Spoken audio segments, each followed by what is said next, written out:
Halló, halló. Þetta kveikt á þessu. Já, settu það bara sem hentar.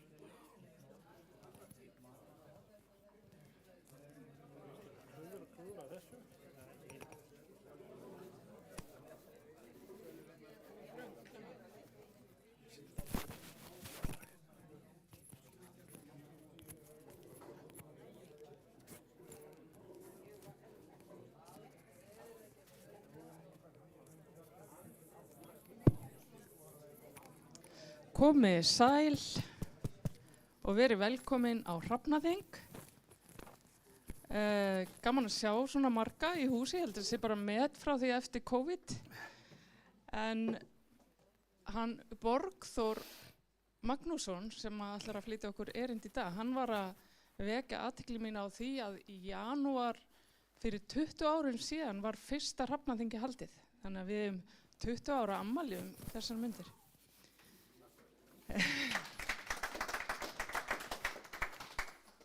En hann, Borgþór, hann er hingað kominn, gróðurvistfræðingur sem starfaði áður hér. Hann ætlar að segja okkur frá rannsóknum sem hafa staðið yfir frá 1979 í Skaftafelli og erindi fjallar gróðurbreytingar sem þar hafa átt í stað í kjölfar friðunar fyrir beit og vegna hlýnandi veðurfars. Meðhöfundur hans að erindinu eru Sigurður Hjalti Magnússon, Rannveig Thoroddsen og Járngerður Grétarsdóttir. Meðan hann talar þá ætlar ég, og já, fyrirgefiði og síðast en ekki síst, hann Kristbjörn. En á meðan að Borgþór talar þá ætla ég að láta þessa gestabók ganga og biðja ykkur að rita nafn ykkar í hana. Gjörðu svo vel, Borgþór.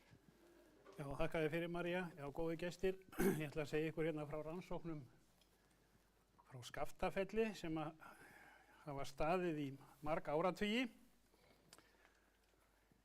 Og hún hefur greint þarna frá hverjir eru meðhöfundar. Ég ætla ekki að rekja það frekar.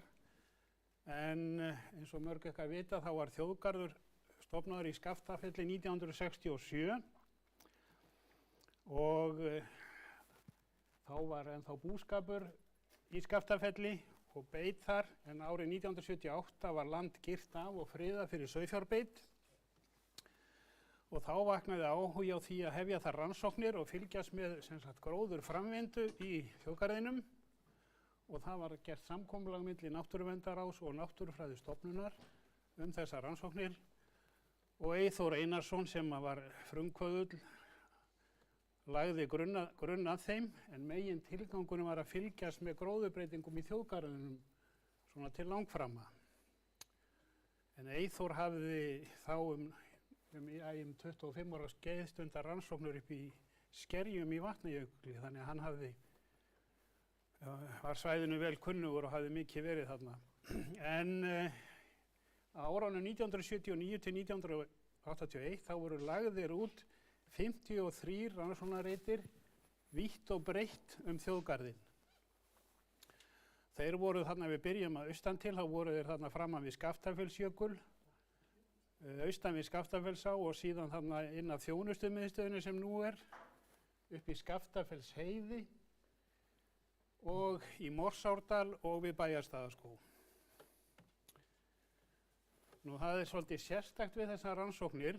Það eru nokkrar rannsóknir hér eða verkefni sem hafa staðið í allmörg ár með því að leggja út fasta reiti, reyndar hafa staðið í marga áratugi.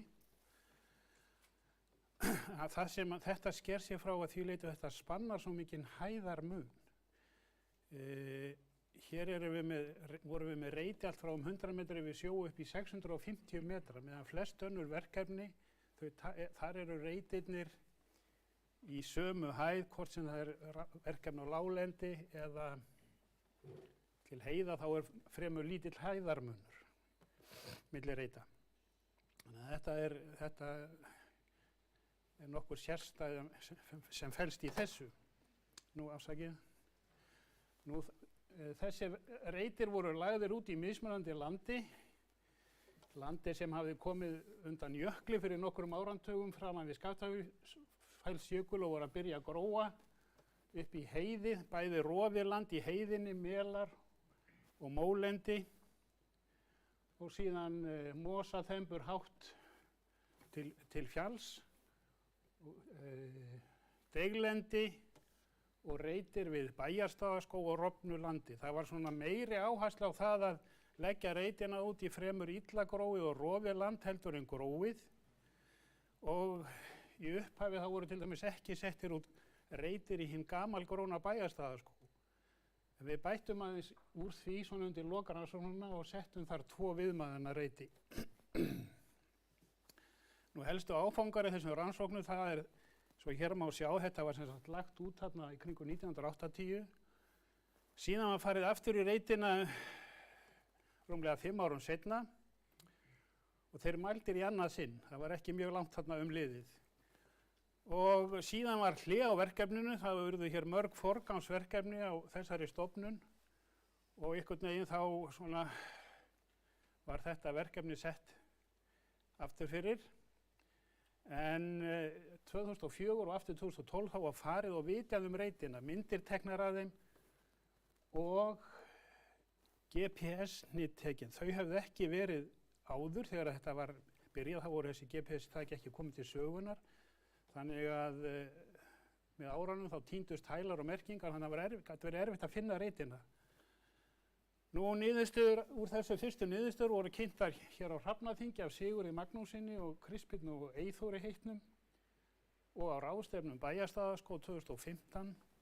Síðan 2018 þá réðumst við það að mæla reitina í 3. sinn. Þá voru liðin yfir 30 ár frá síðustu mælingum og mjög áhugavert að bera það saman við fyrri niðurstöður. Og í fyrra gáum við loks út skýrslu þessar rannsóknir. Og hún sjáum hér forsíðuna af henni, en auk okkar sem hér erum á bakvið þetta erindi, þá eru það höfundar að henni Ingibjörg Eyþórsdóttir, dóttir Eyþórs Einarssonar og Eyþór Einarsson sem féll frá 2021. Og skýrslan hún aðgengileg á vef okkar. Og það var sem sagt Eyþór sem hóf þetta, en þau sem báru hitann og þungan að þessu á fyrstu árum, það var Ingibjörg, dóttir Eyþórs, eins og ég sagði áðan, og Kristbjörn Egilsson sem hér er. Og það var dvalið í hæðum hjá Ragnari og Laufeyju, konu hans, þau eru nú bæði fallin frá, en það er líka liðinn talsvert langur tími. Bílakostur stofnunarinnar hefur líka breyst, en landrófurinn þótti góður á þessum árum. Og það var vitjað reitin aftur þarna 2004 og 2012, Kristbjörn og Sigurður gerðu það og það skipti miklu máli að vera búin að GPS-merkja eða hafa GPS-nit á þeim þegar við fórum síðan í 3. sinn. Og síðan fór mikið lið þarna sumarið 2018, þá dugði nú ekki bara að hafa Kristbjörn og Ingibjörgu, heldur þurfti að draga eiginlega alla sótrafta sem til voru hér á stofnun. Og við vorum þannig, þetta var yfir 10 mann sem tóku þátt í þessum rannsóknum og við skiptum okkur í 4 lið eða ferlið og gátum þannig flýtt fyrir og einfölduðum aðeins mælingarnar. Nú, eins og við vitum þá gengur mikið á í Öræfunum og hefur gert í gegnum aldirnar. Þar hafa orðið geysileg gos í Öræfajökli. Það eru tíð eldgos í Grímsvötnum og þeim fylgja gjarnan jökulhlaup og jökulhlaup geta orðið á þess að gos komið til. Þetta hefur mikil áhrif á allt láglendi þar sem að vötnin fara yfir. Það hafa orðið veðurfarsbreytingar, jöklar, þeir hörfa og sækja fram á ísli eftir því hvernig veðurfar þróast. Síðan eru þetta búfjárbeit og skógarhögg sem þarna hefur haft áhrif eins og annar staðar og landgræðsla og framandi plöntutegundir, einkanlega Alaskalúpína, þegar þessar sem hefur breiðst mikið út í Öræfum og innan þjóðgarðsins, en þegar rannsóknirnar hófust þá var Alaskalúpína rétt svona að byrja að breiðast út þar og hún var ekki nokkrum einasta reit sem settur var niður. Þannig hún hefur svo sannlega breytt myndinni mjög. Nú í Skaftafelli og Örufum það er hlýtt og það er úrkomusamt, meðal úrkoma á ári er 2000 millimetrar. Hérna sjáum við meðal ársittin á Kirkjubæjarklaustri og síðan Stjórnarsandi frá 1940 til okkar dags og við sjáum að veður fór kólnandi fram undir 1980 og mælingarnar fóru einmitt fram þarna þær tvær fyrstu á tíma sem var fremur kalt í veðri eins og þið sjáum þarna. Síðan tekur að hlýna á næstu áratugum og einkanlega núna eftir 2000 og þannig að við erum komin inn á miklu hlýrra tímabil heldur en var þegar þessar rannsóknir hófust. Og ef við lítum lengra tilbaka þá er það vitað að það var miklu kaldari veðrátta á 19. öld og þeirri 17. og á miðöldum, þannig að við erum að koma úr köldu loftslagi og inn í hlýnandi loftslag og tímabil, betri gróðurskilyrði. Fjöldi sauðfjár í Skaftafelli, það er mikilvægt að vita eitthvað hann. Við höfum tölur hérna frá því 1850 úr forðagæsluskýrslum. Þá er þarna 200 fjár, síðan fjölgar því mjög í lok 19. aldar og eru flest í kringum 1930. Sennilega tengist það sauðasölunni til Bretlands. En það er þarna orðið mjög margt fe á fyrri hluta 20. aldar. Síðan þarna fækkar. Það voru 3 bæir í Skaftafelli, Hæði, Böldir og Sel. Búskapur leggst af í Seli held ég 1946 og þá fækkar, síðan fjölgar aftur. En þetta fellur síðan eftir 1970 og 1990 þá er sauðfið horfið nánast. En það var álit manna að jörðin bæri 150 fjár, svona samkvæmt gömlu mati. En það var svo sannlega fór það langt fram úr því.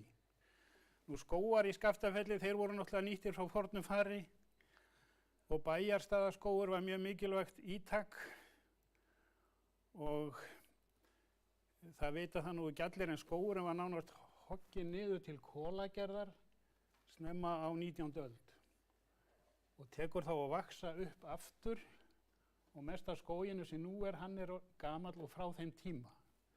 1900 er hann orðinn 4 til 5 metra hár, 1930 tæpir 10 metrar, vantarlega hæstu tré. 1935 er hann girtur af og friðaði fyrir beit af skógræktinni, en þá var hann 12 hektarar á flatamáli. Hér er gömul mynd frá því eða fyrir 1944, þá sjáum við þessa gömlu skógatorfur hérna, Bæjarstaðaskóginn. Þá var þetta eins og ég sagði, 12-14 hektarar og hafði mjög gengið á skóginn. Nú Alaskalúpína, hún kom í Skaftafell 1900, henni var fyrst plantað við Bæjarstaðaskóg 1954 að tilmælum skógræktarins eða Hákons Bjarnasonar og nokkrum árum seinna það var plantað sem sagt, síðan 1959 var henni sáð í rof ofan skógarins og þegar að fe hverfur og beit minnkar þá tekur hún að breiðast mjög út. 1970 og 1980 er hún komin niður á aurana fyrir neðan skóginn. Og ef við víkjum þá betur að rannsóknunum sjálfum, þá eru þetta reitirnir sem við settum út. Og aðferðirnar voru þær að þetta eru reitir sem eru 10 x 10 metrar eða 100 fermetrar og þeim var deilt upp í 100 smáreiti. Og af þessum 100 smáreitum þá voru handahófni valdir 10 reitir þar sem gróður var greindur og þekja plantna metinn. Reitirnir voru náttúrulega ljósmyndaðir og Síðast árinu tókum við einnig jarðvegssýni, ég fer nú ekki þær niðurstöður, en í síðustu mælingunum þá einfölduðum við þetta aðeins og mældum aðeins í 8 smáreitum sem voru hins vegar sömu reitur að höfðu verið mældir áður. Með þessu gátum við aðeins létt vinnuna, flýtt fyrir og við reituðum þetta ekki út eins og þarna gert, heldur notuðum svona sérstaka aðferð til að reyna að staðsetja þetta svona nánast á sama stað aftur. Nú í upphafi voru þetta 53 reitir, en þeir týndu tölunni, þeir fundust ekki allir aftur og 2018 þá stóðu eftir 44 reitir sem náðust að mæla í þrígang. Einhverjir reitir höfðu nú reyndar verið mældir 2018 og í fyrsta skipti en við slepptum þeim í úrvinnslunni. En þetta var sem sagt gagnasafnið og svo voru þessi 2 reitir í bæjarstaðarskógi sem bættust við. Nú úrvinnsla gagna, við vorum sem sagt reiknuðum þarna út þekja og tíðni tegund í reitum, síðan beittum við svokölluðum fjölbreytugreiningum til að finna út hvaða gróðurgerðir eru þarna og hnitun svokallari til að finna svona breytileikan í gróðrinum og tengja við umhverfisþætti. Og niðurstöðurnar voru þær. Fyrsta lagi við fundum þarna eða voru skráðar 142 tegundir æðplantna eða háplantna. Og í hverjum reit fundum við frá 13 og upp í 57 tegundir. Og ríkastir af tegundum voru svona hálfgránir mela- og flagareitir, en fæstar voru þær í þéttgrónum reitum með hávaxnum gróðri, birkiskógi, birkikjarri eða lúpínu. Og meðalfjöldi tegunda í reitunum í upphafi voru 35 tegundir, en í 40 árum seinna þá voru þær var þetta falla niður í 30 tegundir. Og þetta var marktækur munur, það var sem sagt fækka talsvert. Og þið svo sem kannski farið nærri út á hverju það er. Nú algengustu tegundir í þessum reitum, þið sjáu hérna, hér eru 40 tegundir sem voru algengastar og það var þarna mest krækiling, túnvingull, blávingull, kornsor og fleira. Þetta voru algengustu tegundirnar, þeir með raða þarna eftir algengni þegar við mældum fyrst 1980 og það voru, þegar þetta borið saman, þá voru það nokkrar eða fáar tegundir sem höfðu aukist að ráði. Nokkrar þeirra eru fremur stórvaxna tegundir eins og lóðvíðir, gulvíðir, birki, beitiling og fleiri reyndar.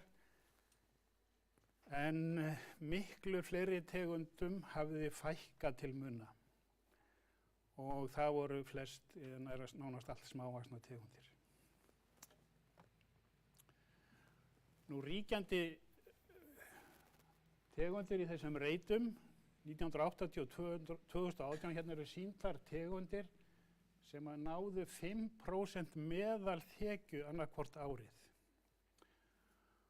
Og þá eru það sem sagt krækiling, bláberjaling, birki og alaskalúpína sem að náðu þessu, fóru yfir þetta 5% mark og þessar þarna tegundir sem ég þarna nefni, þær hafði allar aukist mikið og mest af öllu bláberjaling sem að kom okkur svona dálítið óvart við fyrstu sýn. Og við getum kannski aðeins rætt þá eftir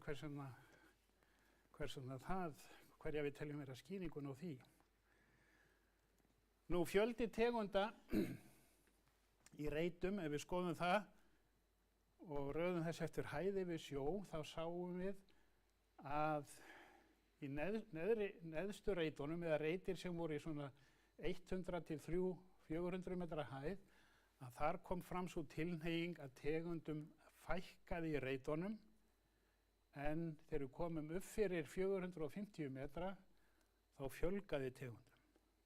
Þetta voru skemmtilegar niðurstöður og þetta var nokkuð greinilegt.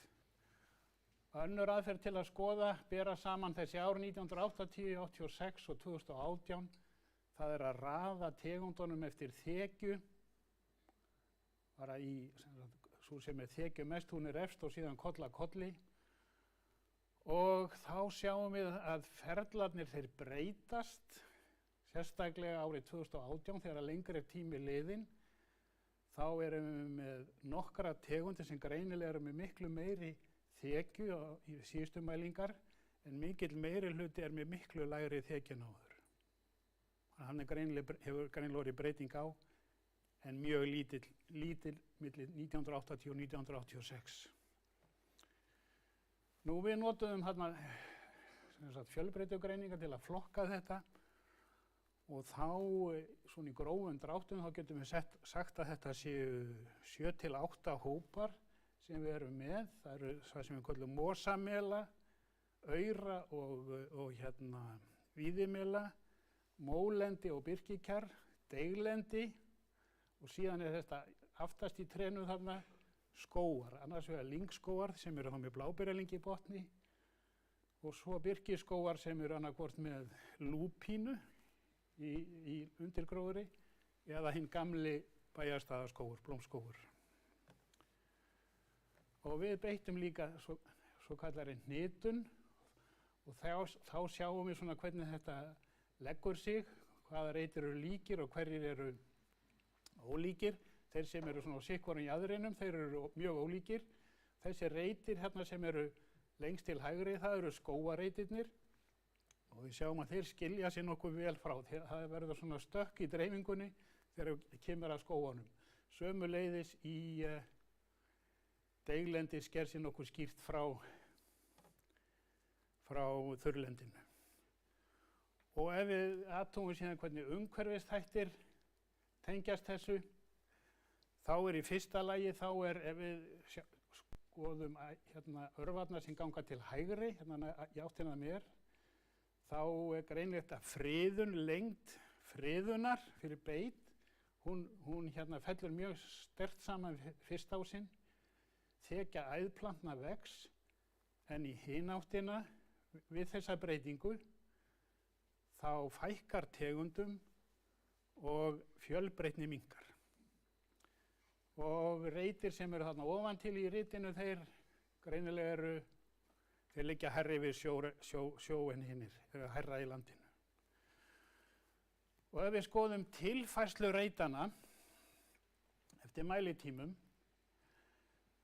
það er semst við fyrstu, aðra og þriðja mælingu, það eru þessar örvar þarna, og þá sjáum við í fyrsta lagi að það verður frekar lítil hnikun á reitunum frá fyrstu til annarra mælingu, en oft mjög miklar, verður mjög mikið stökk við þriðju mælingu sem að endurspeglar þá miklu meiri gróðurbreytingar og þennan lengri tíma.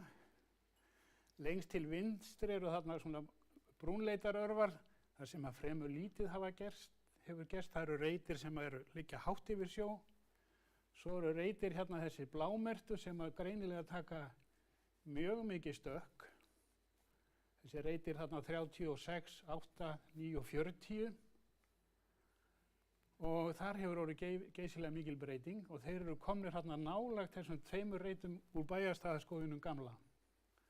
Og þetta er einmitt reitirni þar sem að Alaska-lúpínan fór yfir. Hún hefur valdið þessum miklu gróðurbreytingum. Nú tilfærsla reita við þessan hnitun sem við vorum að skoða frá fyrsta upphafstíma mælinga til hins síðasta. Við bara mælum lengdin á örvunum, þá sjáum við að gróðurbreytingarnar svona í stórum dráttum, þá fara þær minnkandi eftir því sem að ofar dregur í landi. Það verður dálítið breyting þarna við, svona þegar komur upp fyrir 300 metra, hvað það dregur úr tilfærslunni.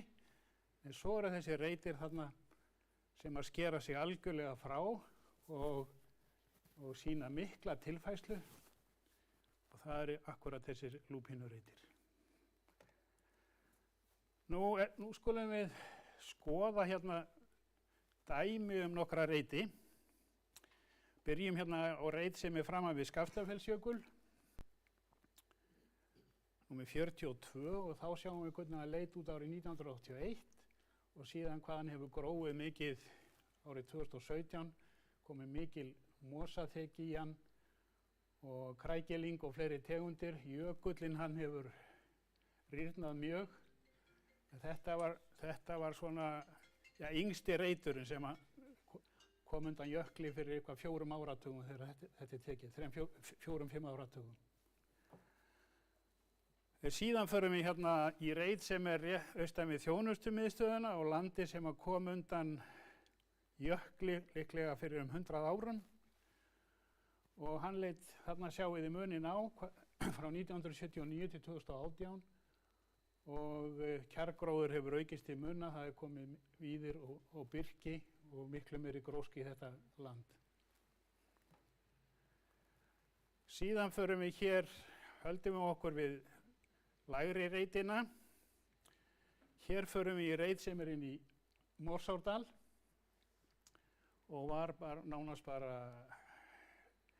lyngmói 1979 og birki var þarna lítið sem ekkert, allavega ekki áberandi. En við sjáum að núna 40 árum seinna þá er þarna vaxa upp birkiskógur og mikil breyting á landinu. Og ef við förum síðan yfir dalinn, og þessi reitur er eiginlega bara handan dalsins beint á móti, þá sjáum við kannski ekki eins mikinn mun, en þó þarna var birki talsvert 79 og hefur þétt sig og aukist 2018, en ef þið lítið á skógarbotninn, þá má sjá að þarna er bláberjalingið þekur það alveg orðið skógarbotninn, það hefur aukist mjög mikið. Síðan förum við þarna upp í rof, gamalt rof í Bæjarstaðaskóg. Þarna var settur sem sagt niður, þetta eru gömlu torfurnar, við stöndum hérna upp á vestari torfunni og horfum yfir rofið og yfir á næstu torfu. Þarna voru settið niður nokkur reitir og það var komið talsvert birki í þá þegar þeir voru settið niður 79 eins og þið sjáið. En lúpína var ekki komin þarna niður en hún var ofar, þannig var ofar að finna og hún alþakti þetta á næstu 10 árum og nú er skógurinn vaxinn upp og ennþá er þarna lúpína en það eru komnir hérna hvannir og blágresi og svona þetta er farið að skógarbotninni talast þannig að líkjast gamla skóginum þó að sé nú ekki eins. Síðan skulum við þá líta í hérna bara hinn gamla Bæjarstaðaskóg, þessa reiti sem við settum niður þar. Lúpínan hefur ekki farið inn í skóginn, ekki þar sem við mældum, ég held að það sé nú ekki innu ráði nokkur staðar. En þetta er það sem við kallum blómskóg sem er frjósamur skógur með ríkulegum skógarbotni og grastegundum og blágresi. Þannig að þetta er viðmiðunarlandi við þessa reiti sem eru þarna á næsta í gömlu rofunum þarna rétt hjá. Síðan skulum við fara upp í heiðina, hækka okkur og þá sjáum við hérna reit í vestanverðri heiðinni sem er í 260 metra hæð og þar er sama sagan, við sjáum að hann hefur gróið geysilega mikil aukning í bláberjalingi, nokkur í víði og það er komið kjarri í reitin eins og birkikjarri í reitin. Og þá förum við aðeins þannig inn á miðheiðina, reitur númer 27. Nei, fyrir nú er ég eitthvað að rugla samt. Var þetta rétt? Hvað er ég að gera hérna? Býtum við. Já, það er þessi hérna, ég hljóp hérna yfir ásakið. Reitur 27 sem er hann upp í miðri heiðinni var svona rýr melareitur. Það hefur nú ekki orðið stórfelld breyting en samt sjáum við að hvað mosinn hefur aukist og gróðurinn er smá saman að þétta sig.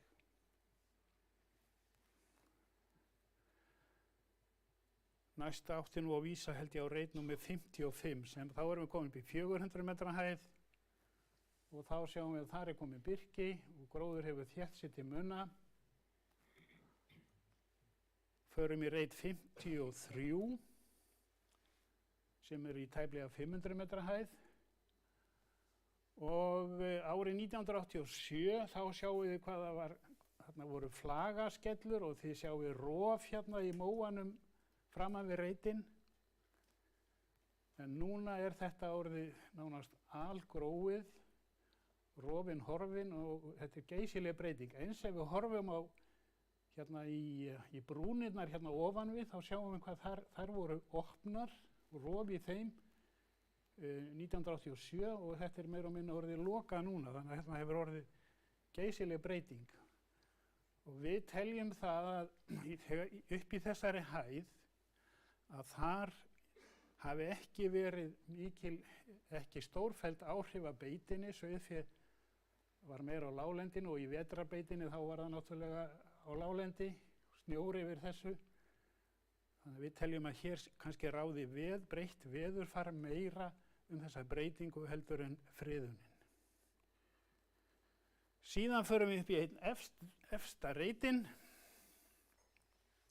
sem er númer 48 og hann er í 650 metra hæð. Þannig erum við komin upp á þríhyrning, ef svo má segja.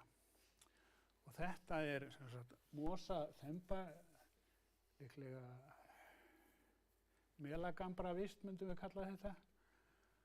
Og þarna sjáum við líka mikla breytingu. Við sjáum hvað rofin og rofskellurnar hafa minnkað, dregið saman, gróðurinn hefur sótt á. Sjáum við þarna rofið hérna í lægðinni sem að gengur í gegnum reitinn. Hvað það er skellur í því þarna fyrra árið, en þetta er orðið miklu lokarða núna 2018. Þannig að þetta eru mikla breytingar. Nú hverfum frá þessum reitum og bara hérna í restina að þá eru lykil tegundir þarna í Skaftafelli. Það má segja eiginlega að það sé birkið sem að ræður miklu. Það hefur breiðst mikið út núna undanfarna áratugi eftir að sauðfé fækkað og þetta var friðað. Árið 2014 samkvæmt upplýsingum frá skógræktinni þá var birkiskóglendi í Skaftafelli tæpir 15 ferkílómetrar og hafði þrefaldast frá 1975. Og svo vitum við að það er að myndast mjög víðáttumikil birkiskógur vestur á Skeiðarársandi sem að Guðrún Óskarsdóttir og birti nýlega greinum ásamt Þóru Ellen, Kristínu Svavars og fleirum, en þeir hafa stundar rannsóknir á þessu svæði í allmörg ár, en þar er birkið mjög að breiðast út. Þannig að það horfir vel skógana. Hér sjáum við reitina í Skaftafelli, útbreiðslu birkisins 1980 og síðan 2018 þá sjáum við að það hefur fikrað sig ofar og var svona hæst komið upp undir 500 metra hæð. Nú, Alaska lúpína, hún verður sennilega einn aðaleikarinn þarna líka með birkinu. 1990 þá voru lúpínubreiður í Skaftafelli 1 hektar á flatarmáli, eða losuðu það. 10 árum seinna voru þetta komið í 23 hektara og núna fyrir 5 árum þá voru þetta komið í yfir 250 hektara. Það er geysileg aukning í lúpínu. Og hún mun halda áfram að auka útbreiðslu sína. Þetta hefur gerst þrátt fyrir að reynt hafi verið að sporna við fæti, bæði með beit og slá hann og reita, þá sérvart högg á vatni. Og núna 2019, samkvæmt síðustu loftmyndum, þá hefur hún borist meir en 15 kílómetra niður með Skeiðará, langt niður fyrir þjóðveg, frá uppsprettinu við Bæjarstað, sem sýnir hvað hún dreifist auðveldlega. Nú hvert stefnir í Skaftafelli, ég er nú kannski búinn að segja það, þá munu þetta yngsta land þarna fram við Skaftafellsjökul, það mun þar mun kjargróður aukast og birki vaxa upp með tímanu. Þetta er rýrt land og fremur lítið kolefnisforði þarna, eða næringarefni í jarðvegi. Og við sjáum að birkið það vex langbest í lænum, gömlum lænum og lægðum. Ef við förum upp í heiðina, þá hefur gróður mjög þétt sig þar og hann mun gera það áfram og hann mun sækja ofar þetta er eiginlega orðið samfellt víðiland og hérna lynglendi, en það er eftirtektarvert að sjá þarna að birkið það er mest svona í gömlum rofum, landi sem var opið en síður inn á þessu gamla gróna landi, sem að passa nú svo sem við það sem við vitum birkið hvar það vex upp að fræi. Nú inn í Morsárdal, þetta er myndin núna 2018, þá er það sem mest er áberandi, það eru hérna miklu lúpínubreiður sem þar eru og birkið sem að vex upp úr þeim, og að mestu leyti held ég að þetta sé birkið sem var komið á staðinn þegar að lúpína flæddi þarna yfir, og þið sjáu það eru heilmiklar mikil auð svæði þarna í birki, mikil rjóður í skóginum, sem ég held að þetta sem er svæðið sem að lúpínan hindrar birki frá því að vaxa upp að fræi. Og þetta mun auðvitað halda áfram, og þarna eru gríðarleg lönd ónumin fyrir lúpínun, og hún mun flæða þarna þessa sanda, og ef það verður hrafnaþing hér eftir 100 ár þá verður myndin sennilega dálítið önnur orðin, en þetta er nú bara veruleikinn. Og það er sama upp Hlíðar, þar er hún líka farin að dreifa sér víða. Nú ályktinar þessu, stuttu máli, það voru miklar gróðurbreytingar í Skaftárhelli frá 1980, það er þessi friðun lands fyrir beit og hlýnandi loftslag sem að liggur þar að baki. Birkiskógur og kjarrir í hraðri útbreiðslu á láglendinu og svona upp í heiðarnar, og lúpínan sækir á og veldur miklum breytingum. Nú, á okkar mati þá hafa gróðurrannsóknir í Skaftárhelli ótvírætt gildi, og það er yfirleitt niðurstaða rannsókna að ályktanir og þeim skuli halda áfram, eins og þið þekkið nú. Og hérna, þær veita upplýsingar langtíma áhrif friðunar og beitar, loftslagsbreytinga og áhrif framandi tegunda, og þarna hefur mikilvægur grunnur verið lagður sem er hægt að byggja frekar á og rannsaka þessa reiti og fylgjast með þeim áfram. Og það er alveg ljóst að þarna milli fyrstu og annarra mælingar leið of skammur tími, það er ekki ástæða til að mæla þetta svona þétt, það kostar sitt og mikil fyrirhöfn. Þannig að það mat okkar að það sé svona hæfilegt að mæla þetta og mæla reitin á 15 til 20 ára fresti, og því verið fylgt þannig eftir í framtíðin á Náttúrufræðistofnun og þjóðgarðinum. En auðvitað mætti fara og rannsaka ákveðna reiti ef áhugi er fyrir, og gera einhverjar svona hlaða eitthvað utan á þetta, öðrum mælingum, þó að það sé ekki allt safnið mælt í einu, en þarna liggja þessi tækifæri.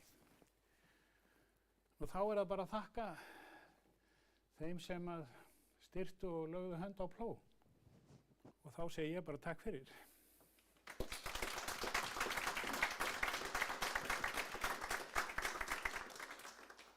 Þakka kærlega fyrir. Við höfum núna nokkrar mínútur fyrir umræður og það er búið að biðja orðið. Ingimundur Gíslason heiti ég. Ég þakka það fyrir gott erindi. Ég ætla að leggja hér fram tillögu. Hún er þannig að leið verði takmörku beit í þjóðgarðinum.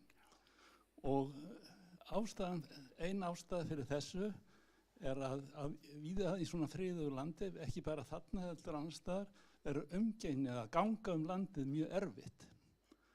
Og annað að tegundir blómplantna minnkar eins og þú sýndir fram á erindinu. Og þetta er tillaga sem ég veit að margir eru á móti, eða munu vera á móti, en því ekki komið upp litlum stofni sauðfjár þarna, sem gæti jafnvel verið þarna allt áram kring, undir eftirliti. Takk. Já, ég þakka þér fyrir spurningunni, Ingimundur. Ég er alveg sammálaður, það er svona til, ég held að sauðkindin sé nú þó eina sem að heldur lúpínu í skefjum, og ef að eitthvað á að reyna að takmarka útbreiðslu lúpínu, þá er þetta eina ráðið sem að tiltækt er.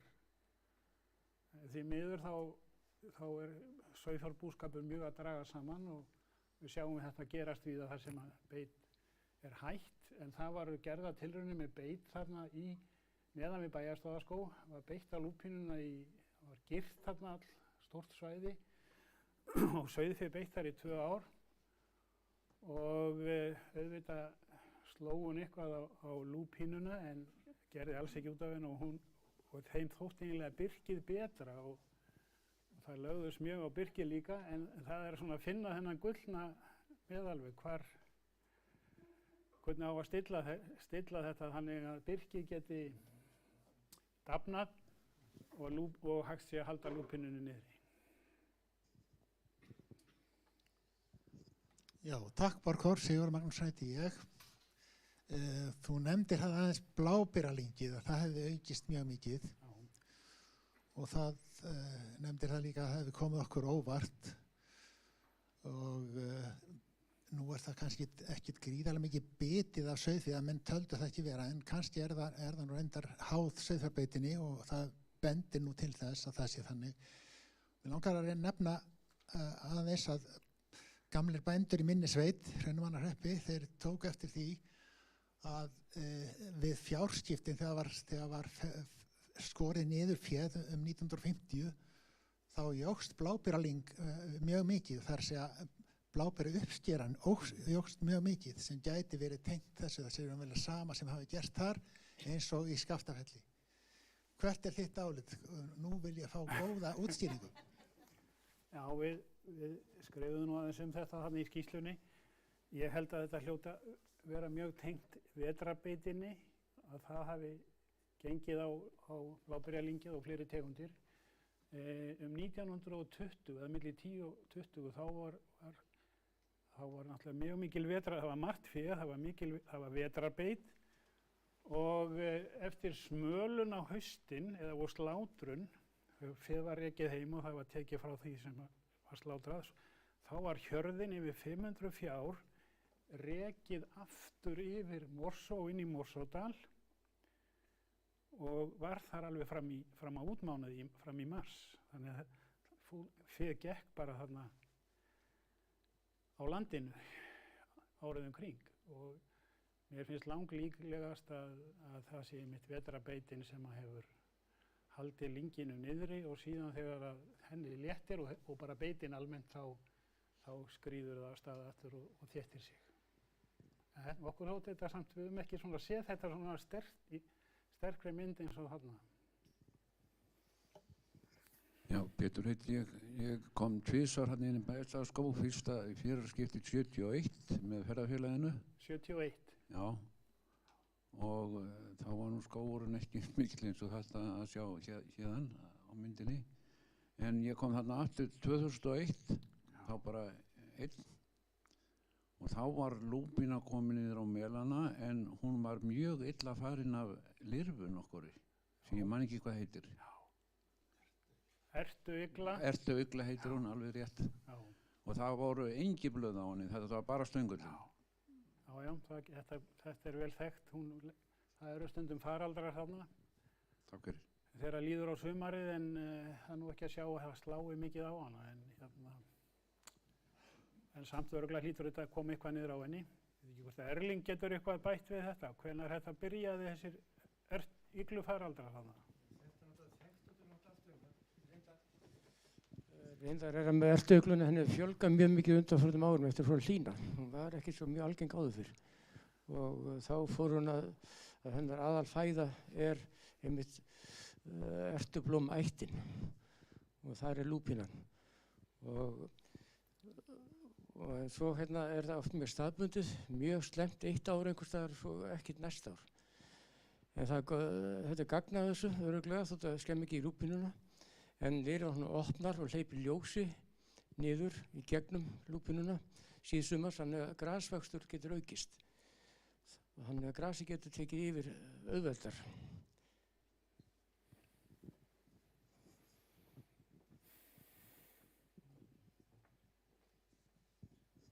Já, takk fyrir Borgþór. Ester heiti ég. Ég er með svona allt öðruvísi spurningu sem ég veit ekki eins og hvort það skiptir máli. en undanfarin ár þá komin upp svona ný tegund af ferðaþjónustu sem ekki mjög vel stýrt, en það má segja að það hafi gripið sér æði í kófinu að menn eru farnir að hjóla og hlaupa út um allt. Það svo kallar náttúruhlauparar og hjólarar, og ég veit til þess að á þessu svæði þarna á heiðinni mjög vinsælt að hlaupa ring eftir heiðinni þarna, og inn á Mossárdal og upp í Bæjarstaðaskóg eru mjög vinsælar hjólaleiðir, en þetta ekkert endilega stígar sem það ekki endilega farið eftir stígum. Ég var bara að spá, skiptir þetta einhverju máli, skemmir þetta reitina eða hefur þetta áhrif, eða þetta bara eitthvað nýtt sem á eftir að koma inn? Ég hef nú kannski ekki stórar áhyggjur af þessu, en ég veit ef þetta vex, það fer vaxandi og engin stýringar á þessu, þá ekkert lóko fyrir það skotið að það geti haft einhver áhrif, en svona yfir það heila teki held ég nú ekki.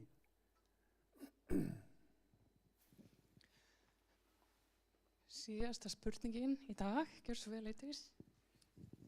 Já, takk fyrir. Var það rétt skili hjá mér að það var einn reitur sem hafði fengið lúpínu á tímabili og lúpínan hafði hörfað þarna inni í Bæjarstaðaskógi? Nei, ég held ég nú ekkert komið inn á það, en sem sagt þegar reitirnir voru settið niður fyrst þá var hvergi lúpína. 6 árum seinna í annarri mælingu þá var lúpína komin í 3 reiti af þessum sem voru þarna við skóginni eða neðan við. Og núna 2018 þá var hún komin í 6 reiti þarna við, eða þessar sömu reiti, en við sáum merkjum það að hún hafði dofnað aðeins yfir henni, þar sem að skógurinn var hann þéttast og aðra tegundir komnir inn, en hún hvergi í okkar reitum hafði hún hörfað, en þannig að ég hef ekki fengið það staðfest, hún hafi algjörlega hopað ennþá þarna á þessu svæði. En hún endist mjög lengi í landi í Öræfunum, við höfum það úr öðrum rannsóknum, 30-40 ára að minnstakosti. Takk fyrir þetta. Það væri gaman að halda áfram, en klukkan orðin 4 og ef þið hafið svona fleiri spurningar til Borgþórs getið kannski hitt hann hérna á eftir, en við látum staðan umið hér. Þakka þið fyrir Borgþór og ykkur fyrir komuna. Ég bara vekja athygli á eftir 2 vikur þá ætlar Svenja Áhage að fjalla evrópska endurheimtu atlasinn, sem atlas sem var gefin út í fyrrasumar, og þar sem sagt ferðir evrópskra fugla kortlaðar og meðal annars notuð gögn héðan. Takk fyrir.